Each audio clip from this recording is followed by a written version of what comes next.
All right there. Hey guys. So I want to go over how to use the website version now that I have it so that my mouse is being shown. I think we can get a very good understanding of how this all works. So the first thing you'll want to do is use the arrow keys on your keyboard or the WASD keys. That's how we are moving the camera around, and then with your mouse, it's a left click and drag to rotate the camera around. Now, there's one other thing as well. We have the field of view. So that is your scroll bar if you want to scroll up close on something or go back out. We have it for 60 degrees field of view is what we'd consider normal. Now your number keys, you have the keys we can push 2, 3, 4, 5, 6, 7, 8, 9. So these are easy views that you can go between. I think number 5 is going to look good for what we're doing. As you see, the software knows that I'm in Belize. It will use your location. We can change that just so I can show you. So let me move the longitude right up to the North Pole. See that little slider where my mouse is? That's your longitude. And then the other slider to the right. Oh, sorry. The first one's your latitude. I think I said that wrong. Latitude is this slider, and then on your right is longitude that goes around. And I can just click the GPS button right here, and it'll go right back to where I live in Belize. Now, there's a few things that are important. So, let's see if we can get the sun back in here. So, see the top slider for time control? See how now the sun is in focus? And let's go right to where like a sunrise is happening. Now, there's a button for more information. See that more information sign on our mouses? Now, see in the top, we see that the sun is 10 degrees from our horizon. I can go to the first person view mode and then look around and see what the flat earth model will predict for the sunrise where I live in Belize. Now, there's a few things you'll actually see. There's my location, which is that left on the middle column that says Belize, but the sun also has a location. We know that the sun travels around the orbit, and the last known location that the flat earth model would have found it on would have been right over here when we stopped in Brazil. But I can move the sun over to Africa and see now how in the top it shows that the sun is over the Democratic Republic of Congo. That's one of these countries. That's actually right here. See Dem Congo? So you can then call up anyone in Democratic Congo Republic, say, hey, is the sun right above you? And they're going to say yes. Sorry, did I zoom this out too much? Let me get back to 60 degrees and then push number 8. So you can also see the orbit of the sun. That's those golden and blue paths. The gold path is the sun's orbit, and as we know throughout the year, the seasons change between oscillating between the Tropic of Cancer and the Tropic of Capricorn. So we can look at that very easily by this top button right here that has a calendar plus. Click that, and you'll see now that we're in November, the sun's orbit's farther out. December, it's even farther, and then it starts going back in. And you can actually click it rapidly to cycle through it, and as you see what's happening, that's the sun's analemma. This is how we know that the flat earth model is accurate, but not only that, it's also how we know that the Gleason North Polar projection is accurate because it's a larger loop on the outside and a smaller loop on the inside. Now, this has nothing to do with the shape of the Earth. This is just something in astronomy that even on a globe, you can look up and see that there will be an analemma. It's just something we observe, and then you have to then form your own conclusions from that. Mine being that this can only work on the flat Earth, and you have to do crazy stuff like taking this model, wrapping it around a ball, giving it a tilt to try to replicate what the flat Earth model already predicts. So those are the orbits there. One interesting thing, we also kind of do eclipses. So let's reset the date and go back by days. So see the top left plus minus. That is going to subtract your days. And from my understanding, see how the moon's also moving? But on October 2nd, I believe there was an eclipse. And then the way in the flat Earth model to predict that is in adjusting the time slider until they cross right over. So see right there? See how the orbits are now completely intersecting, and then right there, that is what a solar eclipse looks like. And then you can click your first person view mode and look up, and you can roughly see. Now that's not going to look exactly perfect, but the idea is that you're going to have a new moon intersecting with the sun for a solar eclipse. Now, astronomically, though, this is correct. See how the top, it's going to show 55 degrees from your horizon and 124 degrees east on your compass. So remember how the compass hits 0 degrees and then it goes to 90 and it wraps all around to 360.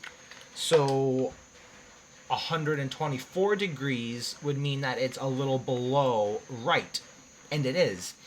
Now we can also, let's push number 5. That view was good. Let's get the sun kind of closer to the horizon. And then let's actually put it under just so you can see what happens. So see now how the sun is -2 degrees below your horizon. That means it's no longer within your perspective and it's now that far gone. And that's what that yellow line appearing and disappearing means. So that's how you target when it's daylight. And a very important thing is, see those circle paths? That is the elliptical orbit that the sun takes. So let me adjust the latitude and go up to Canada where it's way more noticeable. So see now how it makes that really curved path. So pay attention to that. That's why these grids are drawn the way they are. It's showing the path within your perspective of the elliptical orbits. And it's going to be different for everyone. For example, on the equator, you're not going to have that curve. If we put our latitude right up to about 0, let me get it 0, you see now how the path is like straight. So as I adjust the time, it's going to go on a straight path. So this is called the equatorial grid, your celestial sphere, your perspective. It's very important to know. For example, let's go back to Belize, where I live. I would point my equatorial mount for my telescope 17 degrees from the horizon. You see what that is, right? That's where Polaris is. So Polaris will be 17 degrees from my horizon, and then at the North Pole, let's go latitude up to the North Pole. See how now Polaris is pointing straight up, and then you can also maybe see how we could get a 24-hour sun depending on the time of the month. So let's bring the sun to its highest point and then cycle those 24 hours. So you see how we have a 24-hour sun? Much the same happens in the South Pole as well. So let's push the space bar. What this does is it focuses on our observer. Let's go to search for a location, and let's type in Union Glacier. That's the camp where this December they're going to be doing the 24-hour experiment. So hold on, let's push spacebar again. So okay, so now we have our guy focused on, and what we can do is let's just go to December 20th. So you can click on the date, go to do a selection, December 20th, and where is this sun? Let's adjust. So you see how it shows that the sun will be about 27 degrees from the horizon at this particular spot. But then you also see the circular path that the flat earth model is predicting it will travel. So that's why I confidently say the flat earth model does predict a 24-hour sun in the South Pole, because we know the orbits that the objects take, and you can do the math. It's about 1 degree every 69 miles. That's how I rotate our perspective. And for example, right now up here, you have the Southern Cross, no longer Polaris, but you have your South Celestial Pole, because everything wraps around the dome firmament. And then let me cycle through the days, and you see again how the Southern Cross is now rotating around that South Celestial Pole. But more importantly, you see how the sun is going to be within our perspective the entire time in the South Pole. Now, if this confuses you, I can spend more time explaining it to you, but it's important to understand the difference between early 2017 flat Earth models and the modern 2024 flat Earth models, now that science has advanced to such a high level. And you can see the angle of elevation. It'll be like 16 degrees at the lowest point, and so you see how it is lower down there if you're facing completely south. And then as it wraps around, it'll get low. So about 13 degrees will be the lowest, and then as it's facing north, it'll be like 33 degrees. Now, there's a lot of features and buttons hidden in here. Let me just push F5 to refresh this all so we can start with a clean slate, no calculations being done. There's videos. So up here, see where it says circle around high, circle around low, circle around far back? Let's just click circle around far back. That's just going to start spinning our camera around. And you can push the exit button at any time to stop. And there's circle around low. That gets you kind of up close. Remember, the space bar will focus on your observer, and then the exit stops that. There's also some demos. So if you want to have some stuff kind of happening automatically, you can click those demo buttons, and you'll see the orbits expand and contrast. This is heavily performant-wise, so if you have a nice graphics card and a good processor, you're probably going to get a very good experience with this. I think I just froze it up. So if you ever freeze it up, just push F5 to refresh everything. I want to show you our moon events. That's up here. See how there's moon events? You can click on the moon event. Let me get our observer out of the way.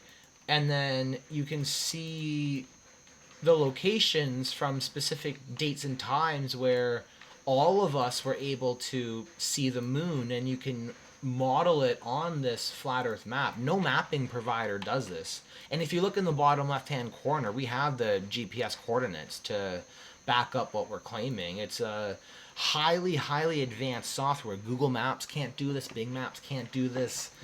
It's very powerful. You can clear the map. So go to map, clear all plotted. And then the other thing I wanted to show you was multiple observers. So I guess let's refresh that, because this is what no model can do. Mine's the only one who can do this. There is a Swiss engineer who made a model in 2017, but it was single observer like mine. Like right here, you see how there's one guy, but only the sun and the moon. So you had no stars, you had no planets. Like see here how we can, we have planets. So you can track the planets on this model, and it's not just, it has accurate celestial mechanics, I guess is what I'm trying to say. It implements right ascension and declination. And let's put an observer. So let's go to Bolivia. So Bolivia. And then click it. And then cause an update to happen. So you see here how we now have our two observers. no one's ever been able to do this. It's been 7 years since someone even made a single observer model, and he even admitted himself he didn't fully understand how it worked, and it's a limited model. It's the Walter Bislin model from 2017. But now with the flat earth science that I've implemented, the celestial mechanics, we now have accurate multiple observers, and you see how that line is accurate. So let's see if we can get this to disappear for one person first. Okay, so see how that line disappeared? You can see in the perspective who can see the sun right now and who cannot. And we can even add another observer. Let's go to New Zealand. So this is why the web version, you're not really going to be able to do this on the phone, because it's using really powerful background computing and rendering. So let's go here, cause an update to happen. And yeah, so see now how we have the sun on 3 observers. And see, as I cycle it around, it'll disappear when it gets to the bottom of New Zealand's perspective. So see right there? Let's continue going forward. Oh, sorry, continue going down. See how it's gone. And then over here, let's continue going. As we go, we go, we go, we go, we go. It's gonna disappear from, yep. And then in Brazil, it sets there. See that? It's extremely powerful that we can do this. This specifically has never been done before. I think that's very important to understand. We have had single observer models with the sun and moon only, but we've never had multiple observers, and with custom right ascension and declination. So see how all of these, they have specific planets. So I think this is Jupiter. That's Jupiter right there, and they both have that. And it's in 3D, so you can navigate around complete freedom. The graphics are just insane. There's a whole bunch of features in here. You can import your own custom files as well. So if you have a mapping file that you want to import, you can plot your own GPS locations. Like, it's just so powerful what we're able to do. I am going to be making resources. So over here, there'll be a resources tab that you can scroll through, see all people who I'd recommend, trusted flat earth scientists, Joe Hanvey, Corpus Hermeticum, Witsit, Vibes of Cosmos, Awake Souls, Flat Earth Dave, just a whole bunch of resources here. You just click it and load.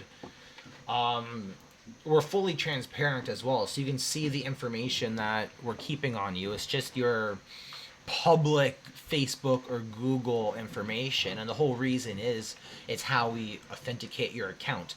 I don't actually want to store passwords or do any of that, so Facebook and Google does it for me, and it works amazing. What else is there? So field of view we went over, calendar we went over. So yeah, play around with everything. Let me know if you have any questions. You can go into first person view as well. That's the main thing. This is how you can kind of test it against mainstream astronomy models, because everyone has this first person view. But what they don't do is let you zoom out and see how the world really works. You'll never find what is a geographical model like mine and astronomy, where you combine everything. That's how you know the flat earth model is 100% accurate. Head over to flatearth.university to get the Flat Earth Science textbook and the Firmament Tracker's Flat Earth app.